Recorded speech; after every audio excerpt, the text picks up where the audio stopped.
Salut, j'espère que tu vas bien. Donc aujourd'hui, je vais te donner mon avis sur les polishes de chez Car Polish. On va voir tout ça en détail. Pour le moment, petite présentation de ces polishes.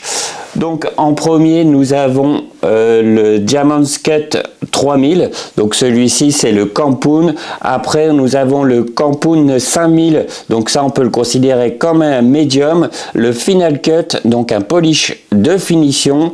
Et le petit dernier, Ultra Finish 12000. Donc comme tu le sais, avant de me prononcer sur ces polishes là, j'ai fait des tests.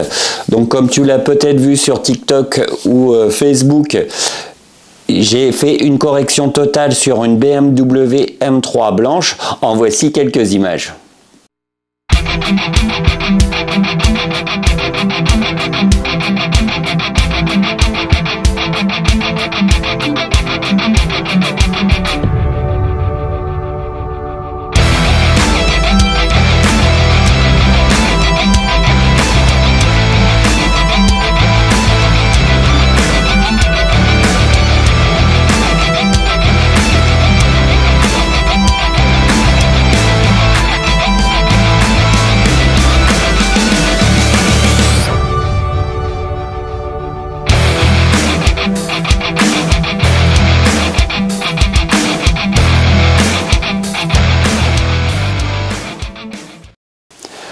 Donc pour continuer ces tests, actuellement je suis en train de tester sur une Mercedes AMG, donc une classe AMG noire de 13 ans, donc un véhicule qui a vécu. Je te montre ça tout de suite en images, avant, après et quelques petits résultats.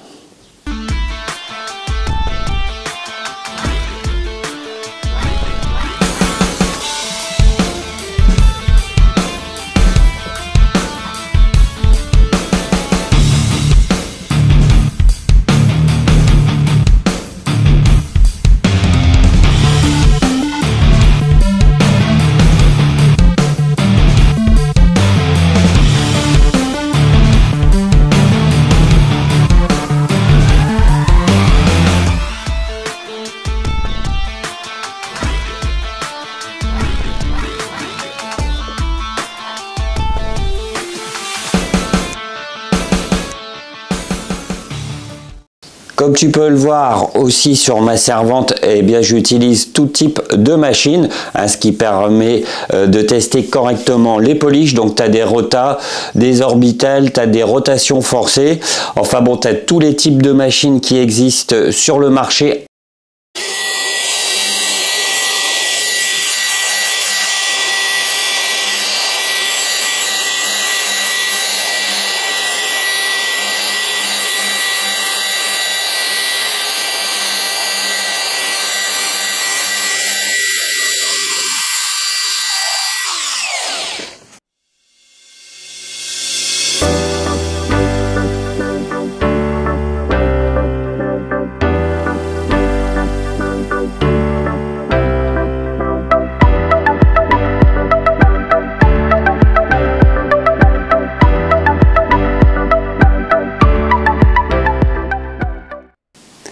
Voilà, donc maintenant il est temps de donner mon avis. Donc après tous ces tests, comme tu as pu le voir, on peut faire de l'excellent travail avec les polishes de chez Car Polish, comme tu l'as vu par exemple sur la M3, mais malheureusement il y a des petits hicks.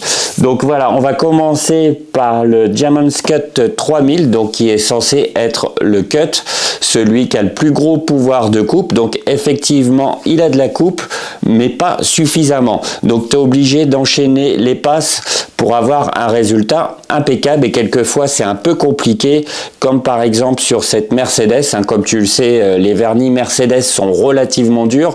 Donc avec ce polish là, eh bien tu es obligé d'enchaîner une passe, deux passes, trois passes. Alors là j'ai pris pour l'exemple un pas de mousse, mais bien sûr je l'ai utilisé aussi au wool pad laine, qui donne un peu plus de coupe, mais malheureusement avec le polish Diamond's Cut 3000, la coupe est insuffisante pour un cut, on va dire tout simplement.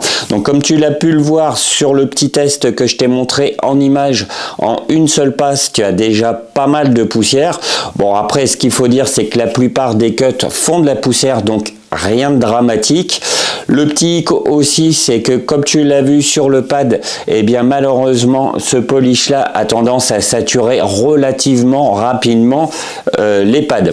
Donc tu vas faire une passe croisée comme j'ai montré tout à l'heure, et tu es obligé de renettoyer vraiment comme il faut ton pad, hein, parce qu'autrement tu fais 2 passes et puis tu peux le mettre à laver. Donc là c'est un petit hic, hein, beaucoup de polish saturent les pads rapidement, donc ça t'oblige à avoir un nombre de pads astronomique. Donc c'est à savoir, hein, il y en a que ça dérange pas. Donc voilà, c'est tout au moins mon avis sur le Diamond's Cut 3000. Alors maintenant, je vais te donner mon avis sur le Kampoon 5000, donc ce que je vais considérer comme le médium. Donc bien sûr, je l'ai utilisé comme médium, hein, tout simplement, c'est qu'avec le Diamond's Cut 3000, eh bien, tu provoques des micro-imperfections, ce qui est normal avec un cut. Donc ensuite, là, on est obligé de passer le Kampoon 5000. Donc celui-ci va enlever les micro-rayures provoquées par le 3000, mais laisse toujours une finition, on va dire, pas top. Hein, ça laisse toujours des micro-rayures très fines provoquées par le Kampoon 5000.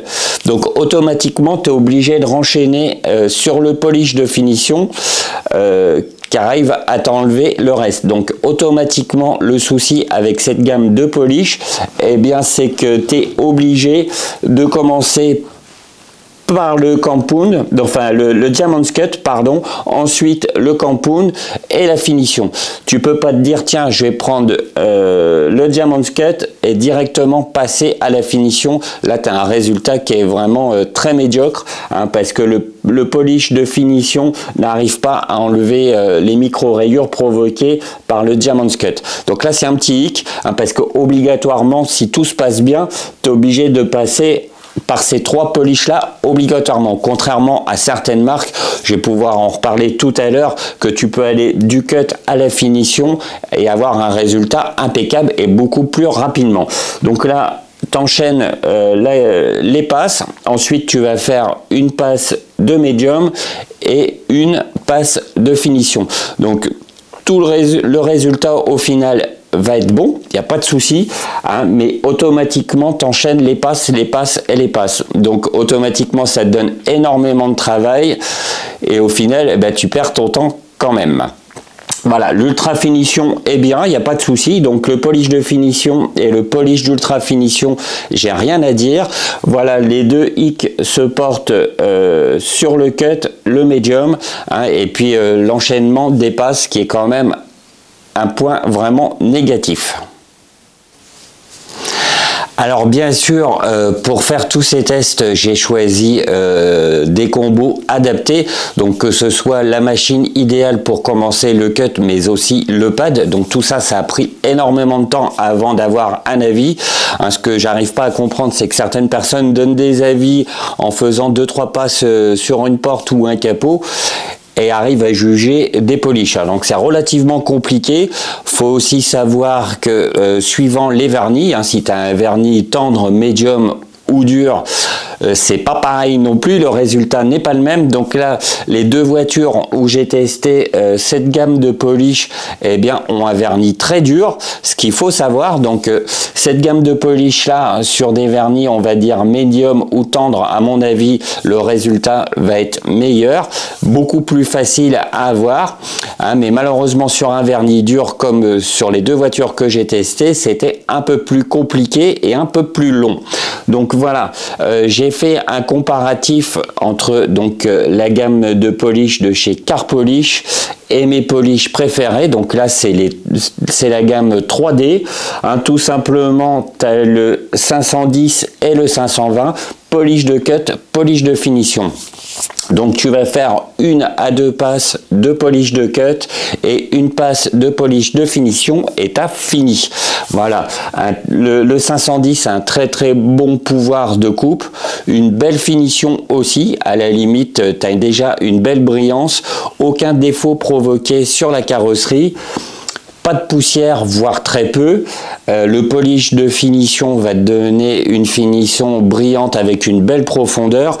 Donc tout ça pour te dire que tu vas avoir un résultat similaire à la fin, hein, mais là tu vas enchaîner les passes, hein, comme j'ai dit tout à l'heure, avec les polishes de chez Carpolish, plus la poussière, les micro-rayures provoquées, donc beaucoup plus de travail en résumé. Mais le résultat sera correct quand même. Voilà, j'espère que cette vidéo t'a plu. Donc dans cette vidéo, j'ai été le plus honnête possible. Donc après pas mal de travail, hein, pour avoir un avis sur ces polishes là, des heures et des heures de travail, hein, je pense que cette gamme mérite qu'on prenne le temps de la tester correctement. Donc c'est ce que j'ai fait. J'espère que mon avis a été constructif. J'ai fait du mieux possible, bien sûr, pour avoir un avis précis. Donc voilà. Tu as eu mon avis, j'espère que cette vidéo t'a plu. N'hésite pas aussi à partager cette vidéo, ça m'aidera énormément, ça me récompensera aussi pour mon travail effectué. Et bien je te dis à bientôt pour une prochaine vidéo. Allez, salut!